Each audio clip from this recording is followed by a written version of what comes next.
The one God, essence.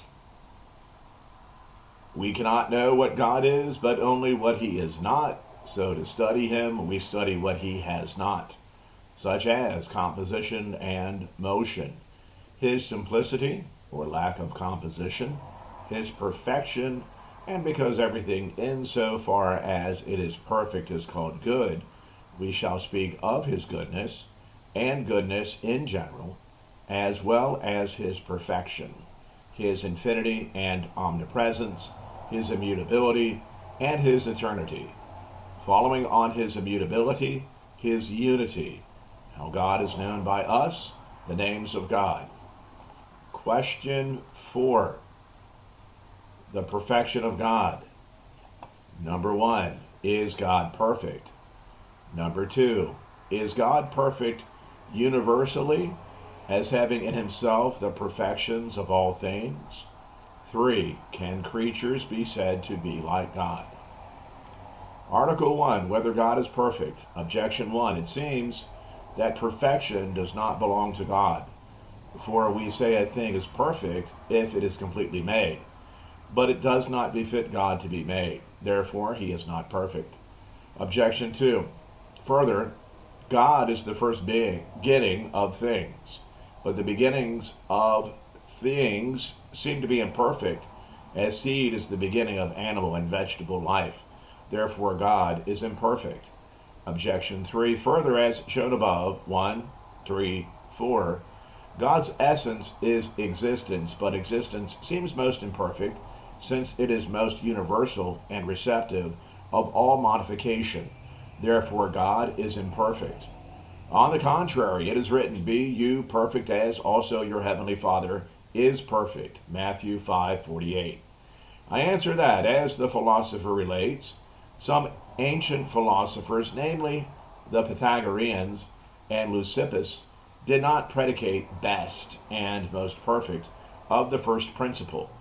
The reason was that the ancient philosophers considered only a material principle, and a material principle is most imperfect.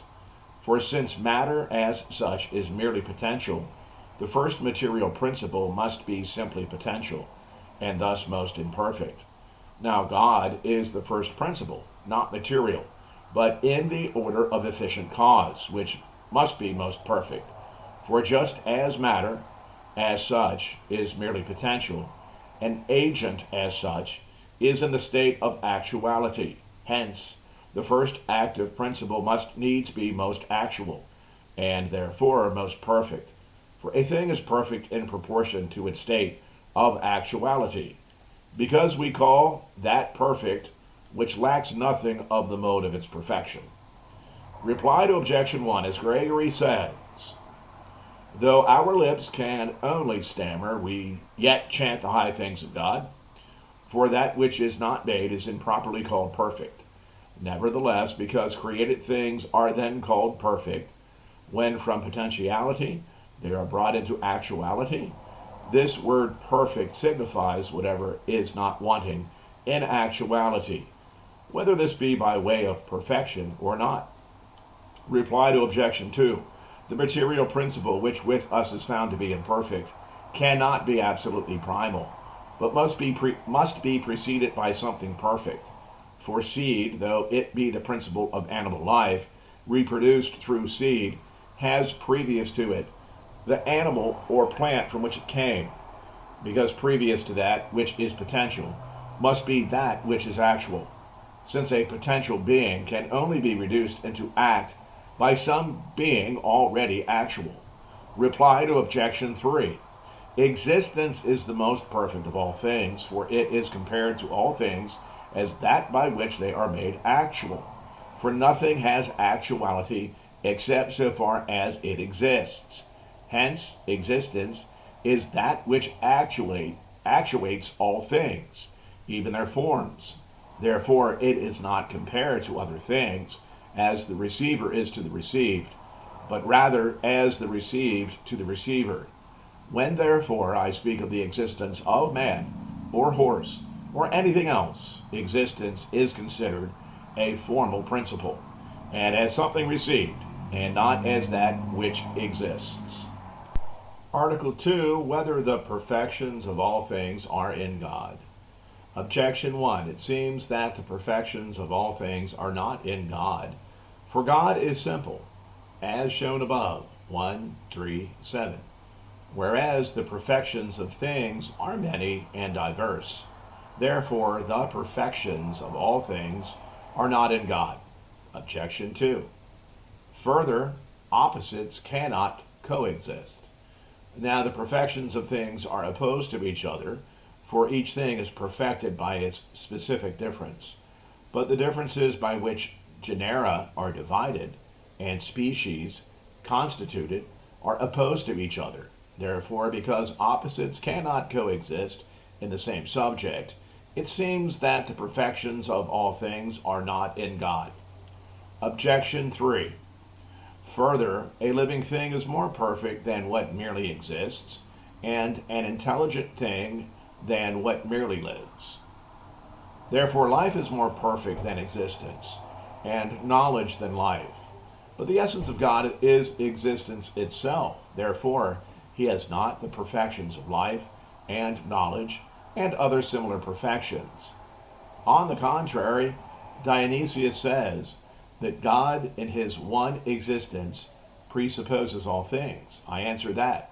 All created perfections are in God, hence he is spoken of as universally perfect, because he lacks not, says the commentator, Metaphysics 5. Any excellence which may be found in any genus. This may be seen from two considerations. First, because whatever perfection exists in an effect must be found in the effective cause, either in the same formality, if it is a univocal agent, as when man reproduces man, or in a more eminent degree, if it is an equivocal agent, thus in the sun, is the likeness of whatever is generated by the sun's power. Now it is plain that the effect pre-exists virtually in the efficient cause. And although to pre-exist in the potentiality of a material cause is to pre-exist in a more imperfect way, since matter as such is imperfect, and an agent as such is perfect, still to pre-exist virtually in the efficient cause is to pre-exist not in a more imperfect, but in a more perfect way. Since therefore God is the first effective cause of things, the perfections of all things must pre-exist in God in a more eminent way. Dionysius implies the same line of argument by saying of God, it is not that he is this and not that, but that he is all, as the cause of all. Secondly, from what has been already proved, God is existence itself, of itself subsistent, 1, 3, 4. Consequently, he must contain within himself the whole perfection of being. For it is clear that if some hot thing has not the whole perfection of heat, this is because heat is not participated in its full perfection. But if this heat were self-subsisting, nothing of the virtue of heat would be wanting to it. Since therefore God is subsisting being itself, nothing of the perfection of being can be wanting to him. Now all created perfections are included in the perfection of being. For things are perfect precisely so far as they have being after some fashion. It follows, therefore, that the perfection of no one thing is wanting to God. This line of argument, too, is implied by Dionysius, when he says that God exists not in any single mode, but embraces all being within himself, absolutely, without limitation, uniformly, and afterwards he adds that he is the very existence to subsisting things. Reply to objection 1, even as the sun, as Dionysius remarks, while remaining one and shining uniformly, contains within itself first and uniformly the substances of sensible things, and many and diverse qualities, a fortiori, should all things in a kind of natural unity pre-exist in the cause of all things, and thus things diverse and in themselves opposed to each other, pre-exist in God as one, without injury to his simplicity. This suffices for the reply to the second objection. Reply to objection 3.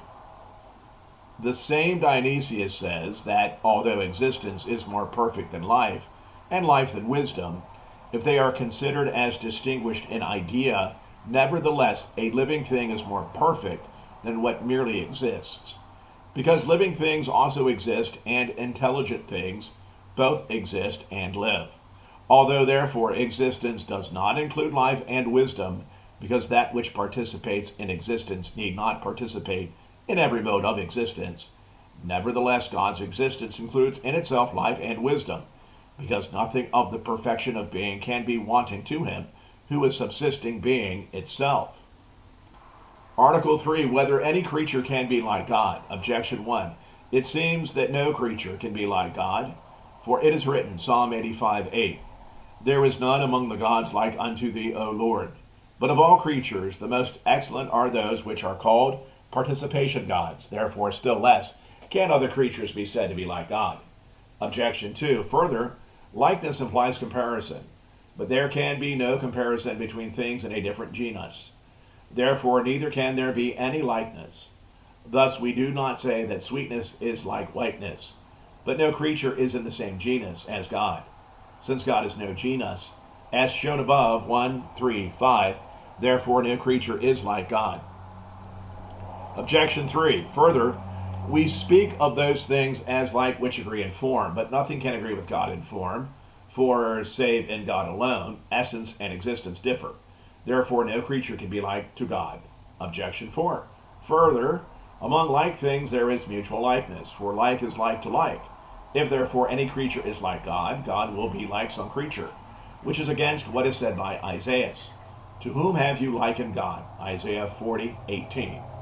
On the contrary, it is written, Let us make man to our image and likeness. Genesis 1:26. And when he shall appear, we shall be like to him. 1 John 3:2. I answer that, since likeness is based upon agreement or communication in form, it varies according to the many modes of communication in form. Some things are said to be like, which communicate in the same form, according to the same formality, and according to the same mode. And these are said to be not merely like, but equal in their likeness, as two things equally white are said to be alike in whiteness. And this is the most perfect likeness.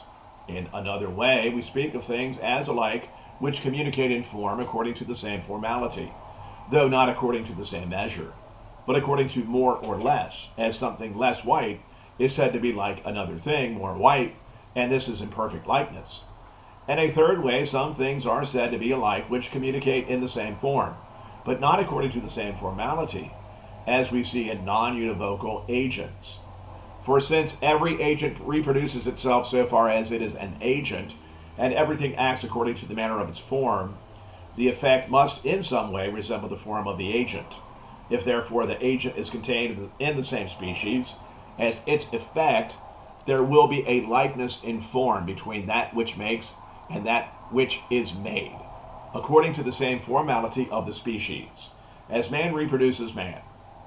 If, however, the agent and its effect are not contained in the same species, there will be a likeness, but not according to the formality of the same species, as things generated by the sun's heat may be in some sort spoken of as like the sun, not as though they received the form of the sun in its specific likeness, but in its generic likeness. Therefore, if there is an agent not contained in any genus, its effect will still more distantly reproduce the form of the agent, not, that is, so as to participate in the likeness of the agent's form according to the same specific or generic formality, but only according to some sort of analogy, as existence is common to all. In this way, all created things, so far as they are beings, are like God as the first and universal principle of all being. Reply to objection 1, as Dionysius says, when Holy Writ declares that nothing is like God, it does not mean to deny all likeness to him. For the same things can be like and unlike to God. Like, according as they imitate him, as far as he, who is not perfectly imitable, can be imitated, unlike according as they fall short of their cause. Not merely in intensity and remission, as that which is less white falls short of that which is more white, but because they are not in agreement specifically or generically. Reply to objection 2. God is not related to creatures as though belonging to a different genus, but as transcending every genus, and as the principle of all genera. Reply to objection 3. Likeness of creatures to God is not affirmed on account of agreement in form according to the formality of the same genus or species, but solely according to analogy, inasmuch as God is essential being, whereas other things are beings by participation. Reply to objection 4. Although it may be admitted that creatures are in some sort like God, it must no wise be admitted that God is like creatures, because as Dionysius says, a mutual likeness may be found between things of the same order, but not between a cause and that which is caused. For we say that a statue is like a man, but not conversely. So also a creature can be spoken of as in some sort like God, but not that God is like a creature. Question 5. Goodness in general. 1. Are goodness and being the same really? 2. Granted that they differ only in idea, which is prior in thought. 3. Granted that being is prior, is every being good? 4. To what cause should goodness be reduced? 5. Does goodness consist in mode, species, and order? 6. Is goodness divided into the virtuous, the useful, and the pleasant? Article 1. Whether goodness differs really from being. Objection 1. It seems that goodness differs really from being. For Boethius says, I perceive that in nature, the fact that things are good is one thing, that they are is another. Therefore, goodness and being really differ. Objection 2. Further, nothing can be its own form, but that is called good which has the form of being, according to the commentary on De Causis. Therefore, goodness differs really from being. Objection 3.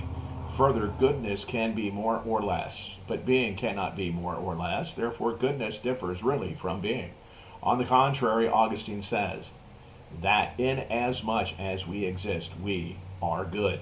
I answer that goodness and being are really the same and differ only in idea, which is clear from the following argument. The essence of goodness consists in this, that it is in some way desirable.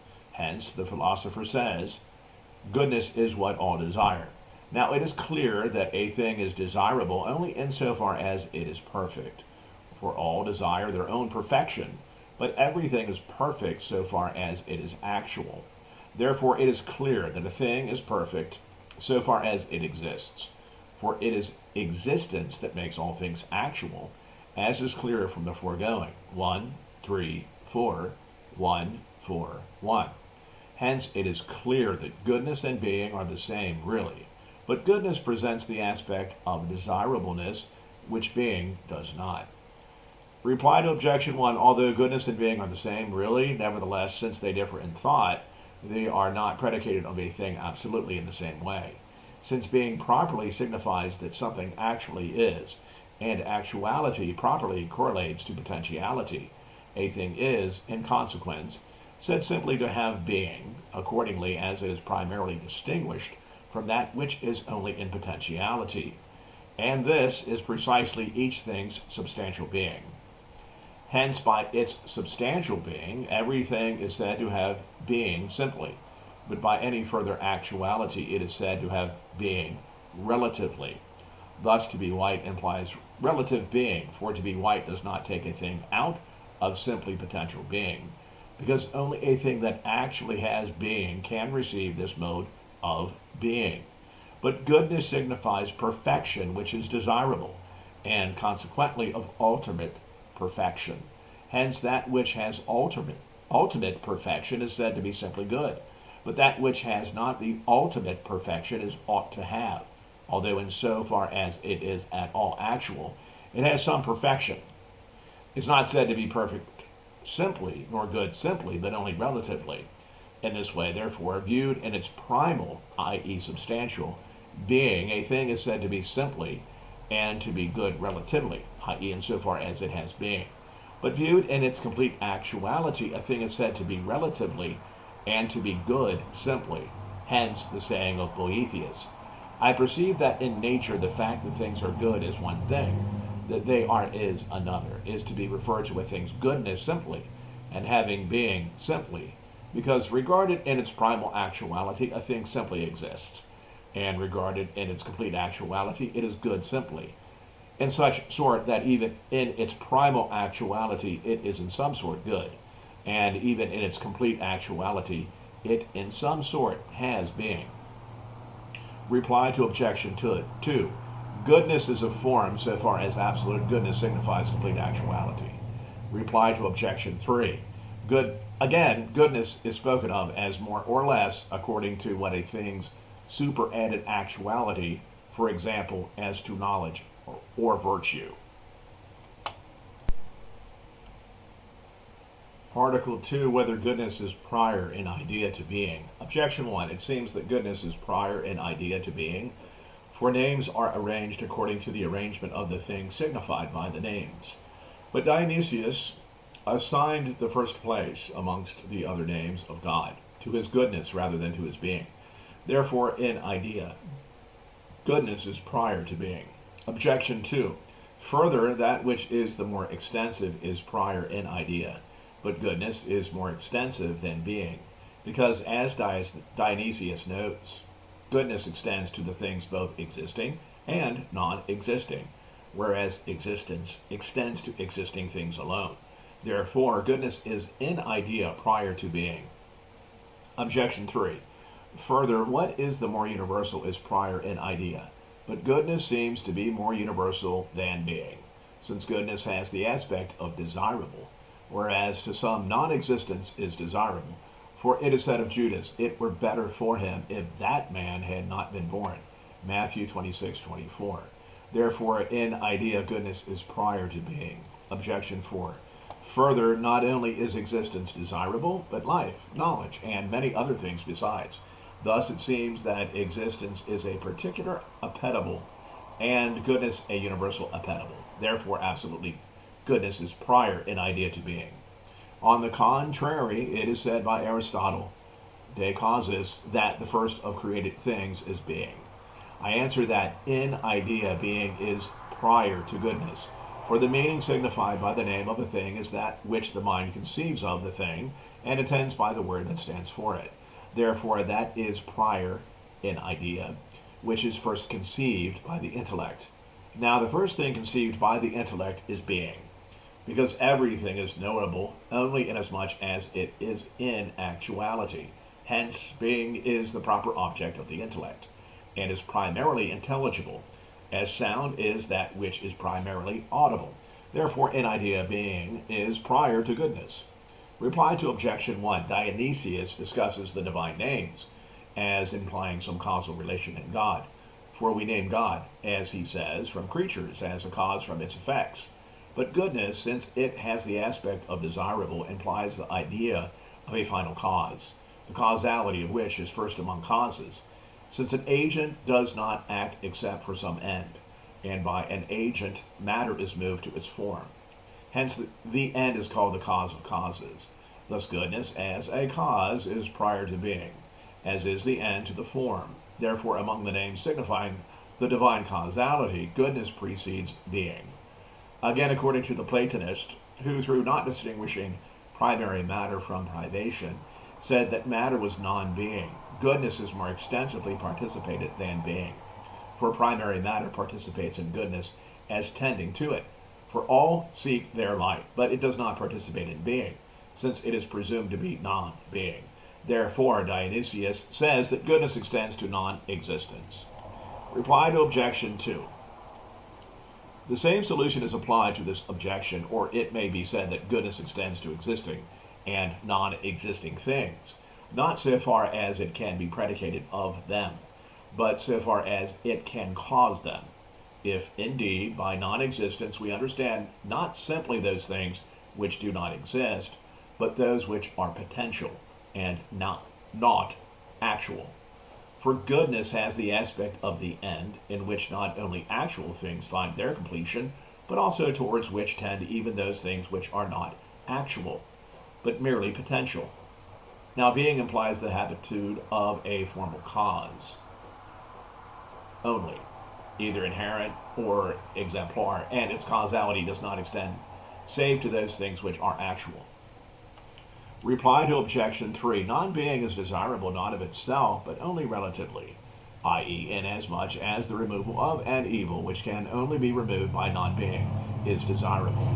Now, the removal of an evil cannot be desirable except so far as this evil deprives a thing of some being.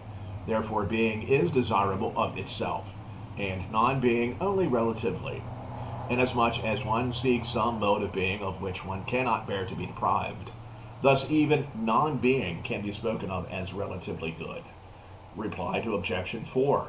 Life, wisdom, and the like are desirable only so far as they are actual.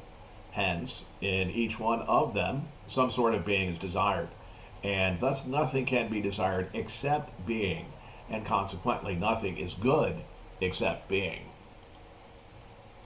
Article 3. Whether every being is good. Objection 1. It seems that not every being is good, for goodness is something superadded to being, as is clear from 1. But whatever is added to being limits it, as substance, quantity, quality, etc. Therefore, goodness limits being. Therefore, not every being is good. Objection 2. Further, no evil is good. Woe to you that call evil good and good evil. Isaiah 5:20. But some things are called evil. Therefore, not every being is good. Objection 3. Further, goodness implies desirability. Now, primary matter does not imply desirability, but rather that which desires. Therefore, primary matter does not contain the formality of goodness. Therefore, not every being is good. Objection 4. Further, the philosopher notes, Metaphysics 3, that in mathematics goodness does not exist, but mathematics are entities. Otherwise, there would be no science of mathematics. Therefore, not every being is good. On the contrary, every being that is not God is God's creature. Now, every creature of God is good. 1 Timothy 4:4. And God is the greatest good. Therefore, every being is good. I answer that. Every being, as being, is good, for all being, as being, has actuality and is in some way perfect. Since every act implies some sort of perfection, and perfection implies desirability and goodness, as is clear from 1. Hence it follows that every being, as such, is good. Reply to objection 1. Substance, quantity, quality, and everything included in them limit being by applying it to some essence or nature. Now, in this sense, goodness does not add anything to being beyond the aspect of desirability and perfection, which is also proper to being, whatever kind of nature it may be. Hence, goodness does not limit being. Reply to objection 2. No being can be spoken of as evil formally as being, but only so far as it lacks being. Thus, a man is said to be evil because he lacks some virtue, and an eye is said to be evil because it lacks the power to see well. Reply to objection 3. As primary matter has only potential being, so it is only potentially good. Although, according to the Platonists, primary matter may be said to be a non-being on account of the privation attaching to it. Nevertheless, it does not participate to a certain extent in goodness, viz., by its relation to or aptitude for goodness. Consequently, to be desirable is not its property but to desire. Reply to objection 4. Mathematical entities do not subsist as realities because they would be in some sort good if they subsisted, but they have only logical existence, inasmuch as they are abstracted from motion and matter. Thus they cannot have the aspect of an end, which itself has the aspect of moving another. Nor is it repugnant that there should be in some logical entity neither goodness nor form of goodness, since the idea of being is prior to the idea of goodness, as was said in the preceding article. Article 4, whether goodness has the aspect of a final cause. Objection 1. It seems that goodness has not the aspect of a final cause, but rather of the other causes. For as Dionysius says, goodness is praised as beauty. But beauty has the aspect of a formal cause. Therefore, goodness has the aspect of a formal cause. Objection 2. Further, goodness is self-diffusive. For Dionysius says that goodness is that whereby all things subsist and are. But to be self-giving implies the aspect of an efficient cause. Therefore, goodness has the aspect of an efficient cause.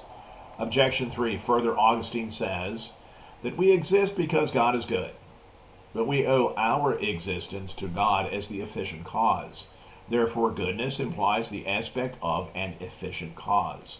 On the contrary, the philosopher says, Physics 2, that is to be considered as the end and the good of other things, for the sake of which something is. Therefore, goodness has the aspect of a final cause. I answer that, since goodness is that which all things desire, and since this has the aspect of an end, it is clear that goodness implies the aspect of an end. Nevertheless, the idea of goodness presupposes the idea of an efficient cause, and also of a formal cause. For we see that what is first in causing is last in the thing caused. Fire, for example, heats first of all before it reproduces the form of fire, though the heat in the fire follows from its substantial form. Now, in causing goodness and the end come first, both of which move the agent to act. Secondly, the action of the agent moving to the form. Thirdly comes the form, hence, in that which is caused, the converse ought to take place, so that there should be first the form whereby it is a being. Secondly, we consider its effective power, whereby it is perfect in being. For a thing is perfect when it can reproduce its like, as the philosopher says. Thirdly, there follows the formality of goodness, which is the basic principle of its perfection. Reply to objection 1. Beauty and goodness in a thing are identical fundamentally, for they are based upon the same thing, namely the form, and consequently goodness is praised as beauty.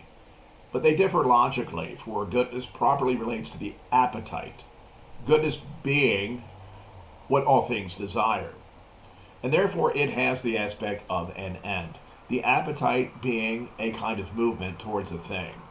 On the other hand, beauty relates to the cognitive faculty, for beautiful things are those which please when seen. Hence, beauty consists in due proportion, for the senses delight in things duly proportioned, as in what is after their own kind, because even sense is a sort of reason, just as is every cognitive faculty.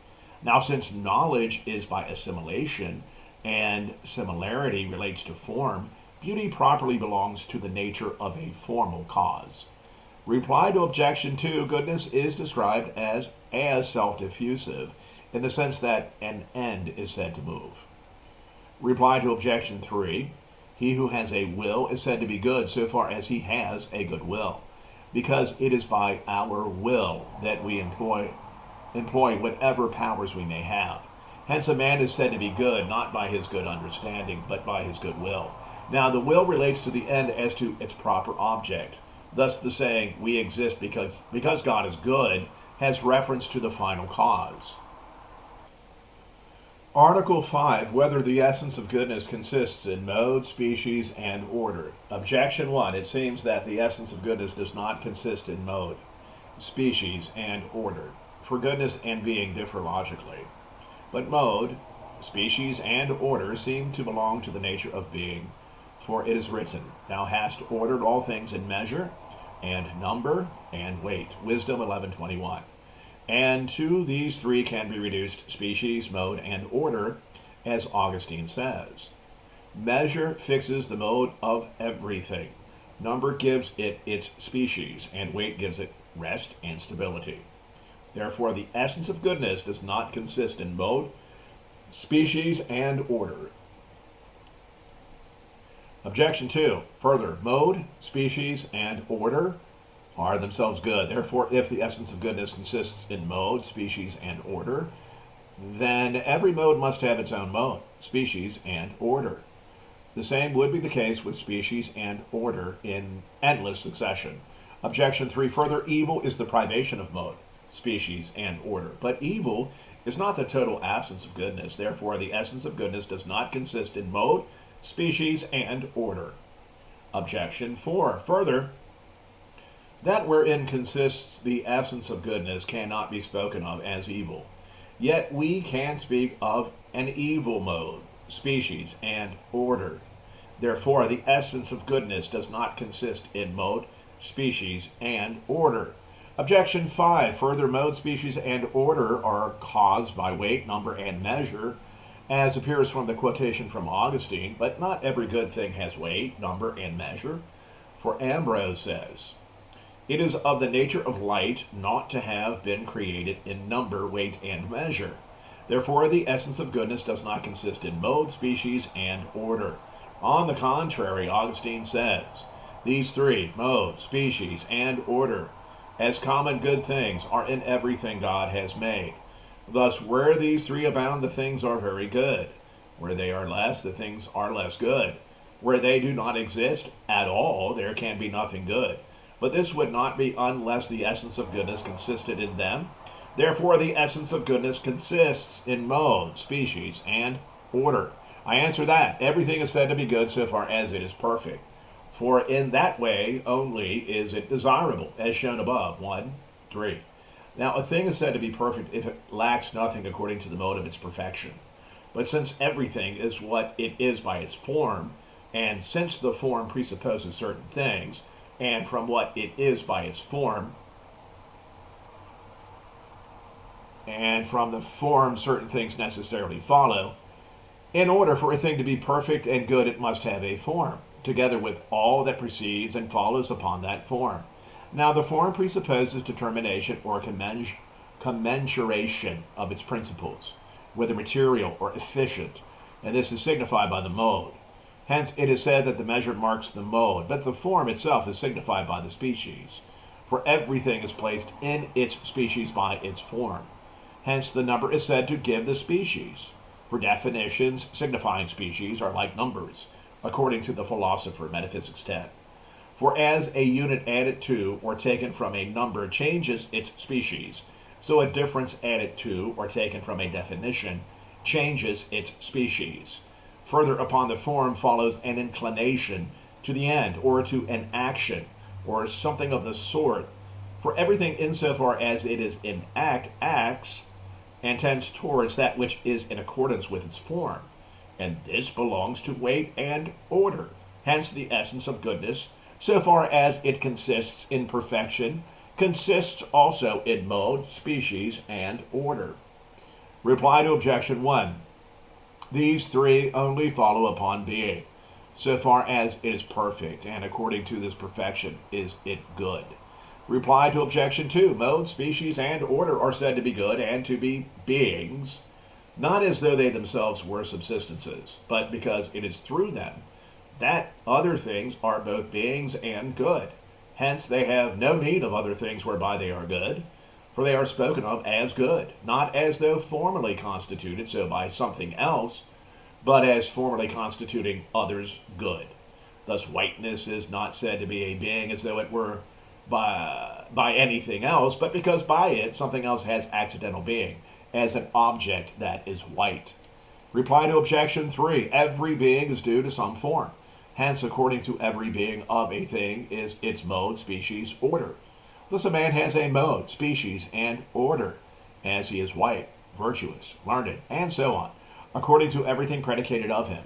But evil deprives a thing of some sort of being. His blindness deprives us of that being which is sight. Yet it does not destroy every mode, species, and order, but only such as follows upon the being of sight. Reply to objection 4.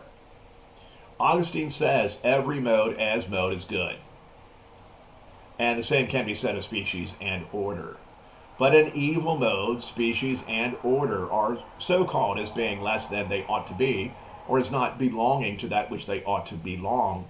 Therefore they are called evil, because they are out of place and incongruous. Reply to objection 5. The nature of light is spoken of as being without number, weight, and measure. Not absolutely, but in comparison with corporeal things, because the power of light extends to all corporeal things, inasmuch as it is an active quality of the first body that causes change, i.e., the heavens. Article 6. Whether goodness is rightly divided into the virtuous, the useful, and the pleasant. Bonum honestum is the virtuous good considered as fitting.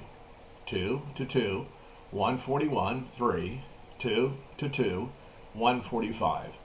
Objection 1. It seems that goodness is not rightly divided into the virtuous, the useful, and the pleasant, for goodness is divided by the 10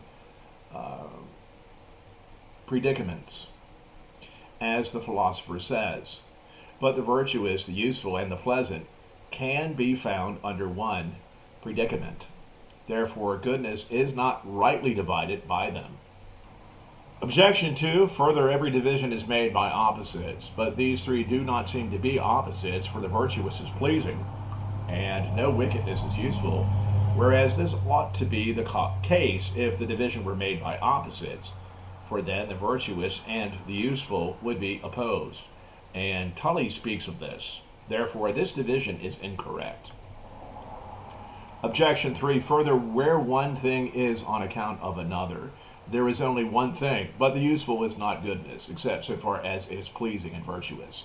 Therefore, the useful ought not to divide against the pleasant and the virtuous. On the contrary, Ambrose makes use of this division of goodness.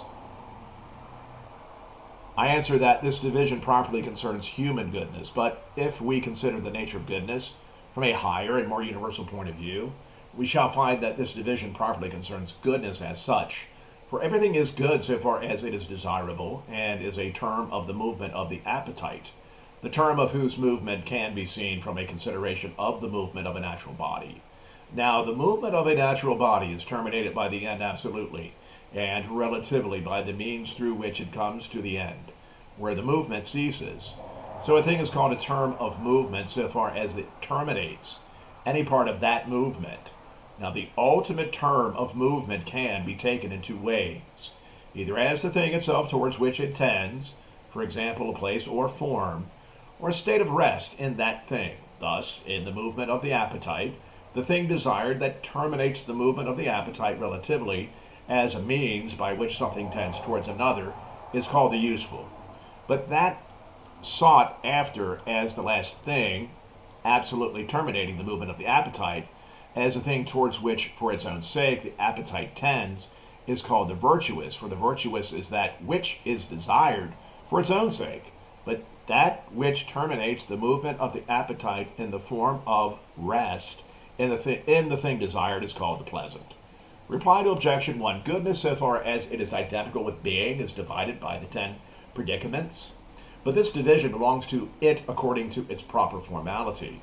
Reply to objection 2. This division is not by opposite things, but by opposite aspects.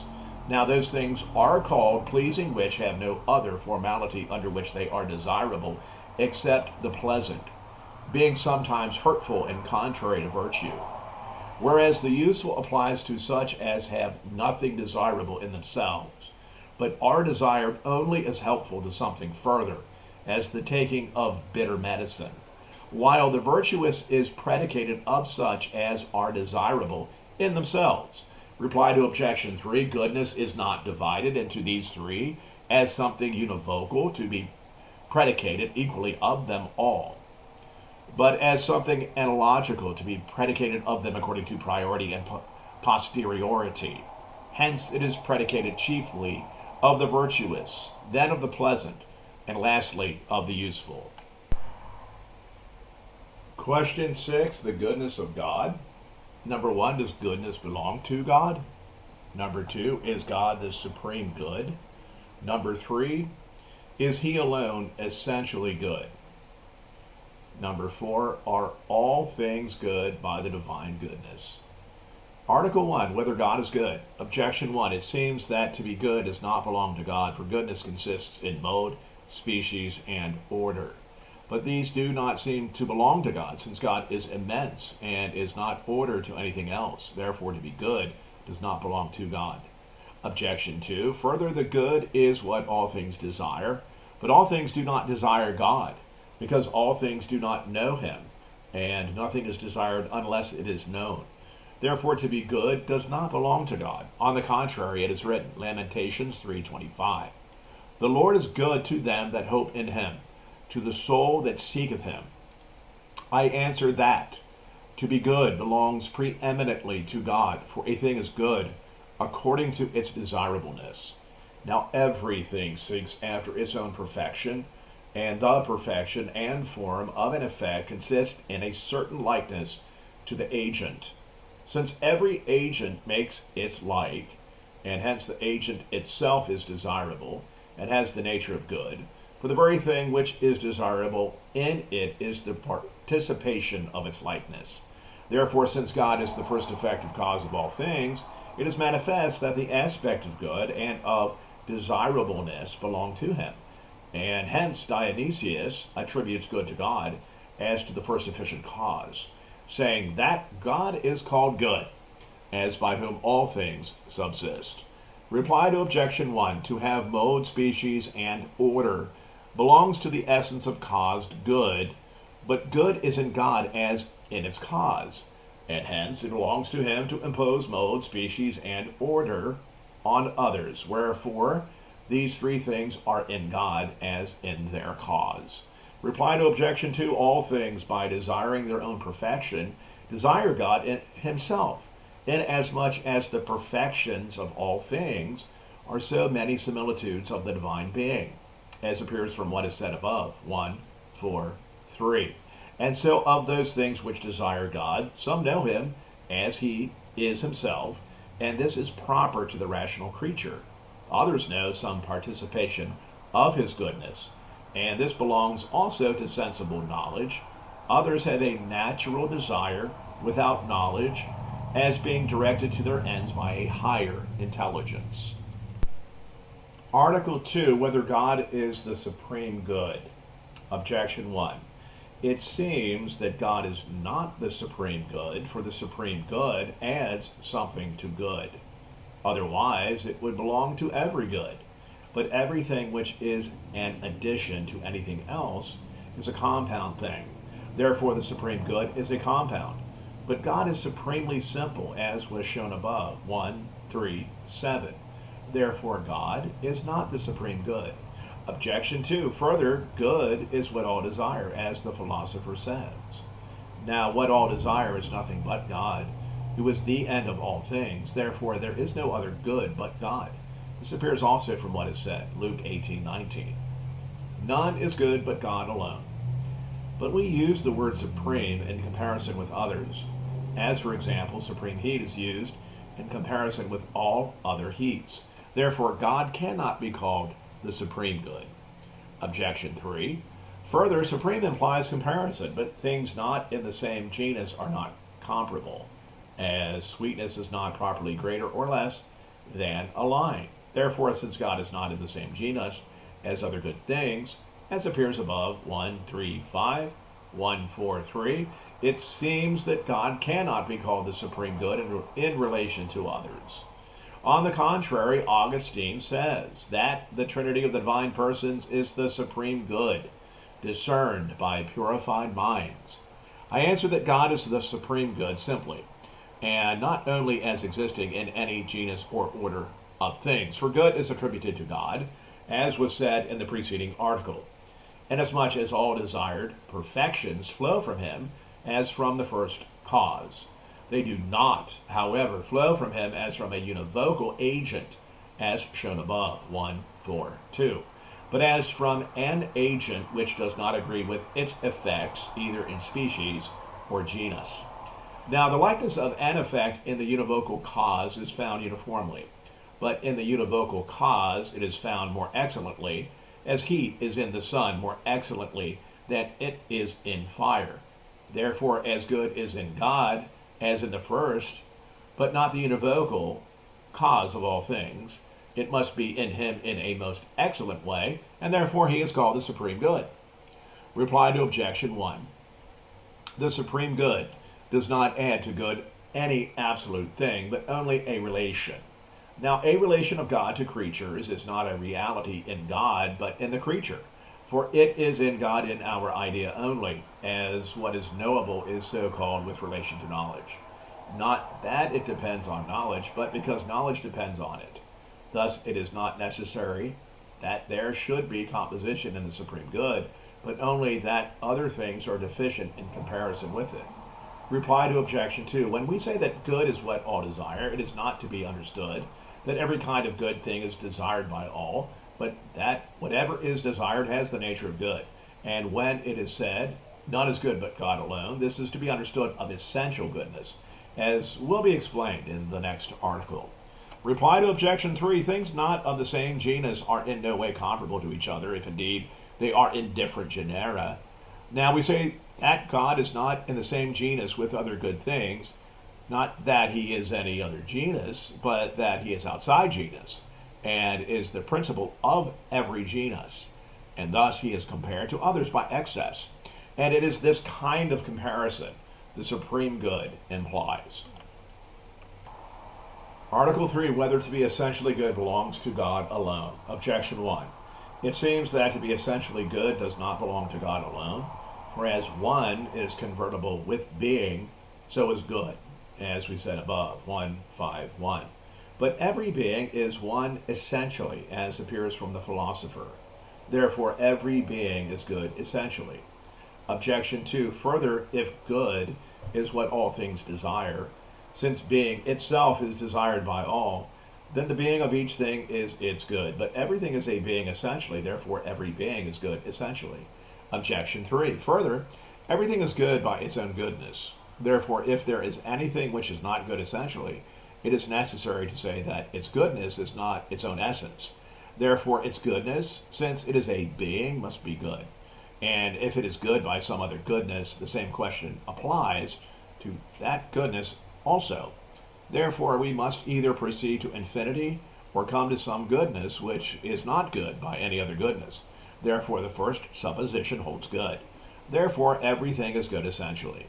On the contrary, Boethius says that all things but God are good by participation.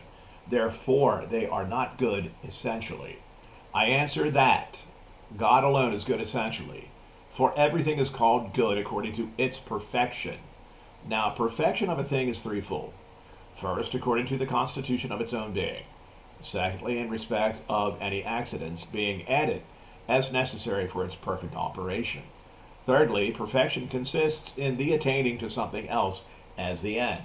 Thus, for instance, the first perfection of fire consists in its existence, which it has through its own substantial form.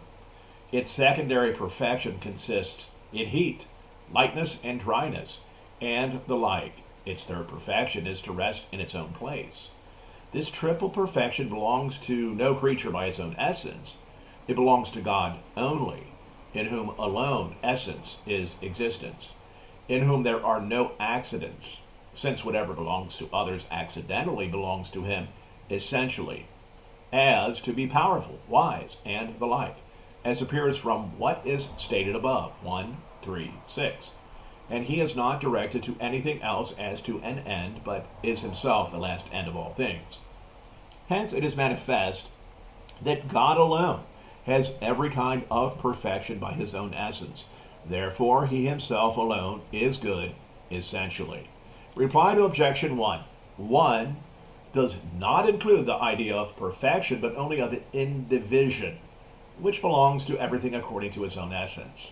Now, the essences of simple things are undivided both actually and potentially, but the essences of compounds are undivided only actually, and therefore everything must be one essentially, but not good essentially, as was shown above. Reply to objection 2. Although everything is good in that it has being, yet the essence of a creature is not very being, and therefore it does not follow that a creature is good essentially. Reply to objection 3. The goodness of a creature is not its very essence, but something superadded. It is either its existence or some added perfection, or the order to its end. So the goodness itself thus added is good, just as it is being. For this reason it is called being, because by it something has being, not because it itself has being through something else. Hence for this reason is it called good, because by it something is good, and not because it itself has something other goodness, some other goodness whereby it is good. Article 4, whether all things are good by the divine goodness. Objection 1, it seems that all things are good by the divine goodness, for Augustine says, this and that are good. Take away this and that, and see good itself if thou canst. And so thou shalt see God, good not by any other good, but the good of every good. But everything is good by its own good. Therefore, everything is good by that very good which is God. Objection 2, further, as Boethius says, all things are called good accordingly as they are directed to God. and this is by reason of the divine goodness. Therefore, all things are good by the divine goodness. On the contrary, all things are good inasmuch as they have being, but they are not called beings through the divine being, but through their own being. Therefore, all things are not good by the divine goodness, but by their own goodness. I answer that. As regards relative things, we must admit extrinsic denomination, as a thing is denominated, placed from place, and measured from measure. But as regards absolute things, opinions differ. Plato held the existence of separate ideas, 84:4, of all things, and that individuals were denominated by them as participating in the separate ideas. For instance, that Socrates is called man according to the separate idea of man. Now, just as he laid down separate ideas of man and horse, which he called absolute man, and absolute horse, so likewise he laid down separate ideas of being and of one, and these he called absolute being and absolute oneness. And by participation of these, everything was called being or one.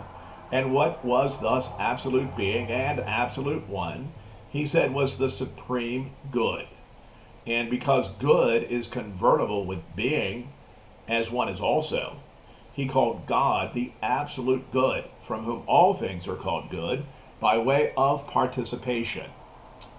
Although this opinion appears to be unreasonable in affirming separate ideas of natural things as subsisting of themselves, as Aristotle argues in many ways, still it is absolutely true that there is first something which is essentially being and essentially good, which we call God, as appears from what is shown above. 1, 2, 3. And Aristotle agrees with this, hence from the first being essentially such and good, everything can be called good, and a being inasmuch as it participates in it by way of a certain assimilation which is far removed and defective, as appears from the above 1, 4, 3. Everything is therefore called good from the divine goodness, as from the first exemplary, effective, and final principle of goodness. Nevertheless, everything is called good by reason of the similitude of the divine goodness belonging to it, which is formerly its own goodness, whereby it is denominated good. And so of all things there is one goodness, and yet many goodnesses. This is a sufficient reply to the objection.